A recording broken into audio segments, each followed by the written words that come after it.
Yaqinda 45 yoshli ayol huzurimga keldi. Konsultatsiyadan keyin aytdiki, "Sanda mana shu narsani agar 30 yoshimda bo'lganimda edi, men yoningizga o'ylamasdan kelgan bo'lardim, ertaroq kelgan bo'lardim" dedi. Nima demoqchiman bu bilan?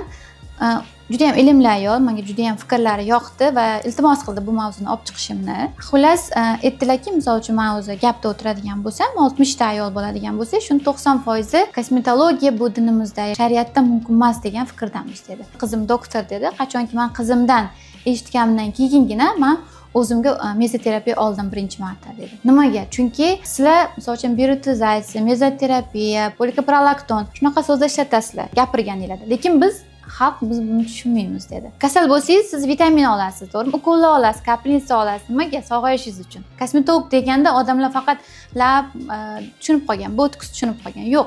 Kosmetolog bu yuzni davolovchi doktor. Bu nima degani? Vaqtida amal qilmadingizmi, quyoshda yurdingizmi, to'g'ri ovqatlanmadingizmi, demak ajinlar sizga tez tushadi. Ajinni davolashimiz kerak. Nima qilasiz? Kosmetologga borasiz, sizga vitaminlar, minerallar, peptidlar, gialuronka qiladi. Vitamin olgandan keyin kollagen hosil bo'lib, ajinlar yoyiladi. Yuzga dog' tushadi, to'g'rimi? U ham yana kasallandi. Yana kosmetologga borsangiz, u sizni o'sha mezoterapiya muolajalar qiladi, dog'ingizni davolaydi. Xuddi shunaqa.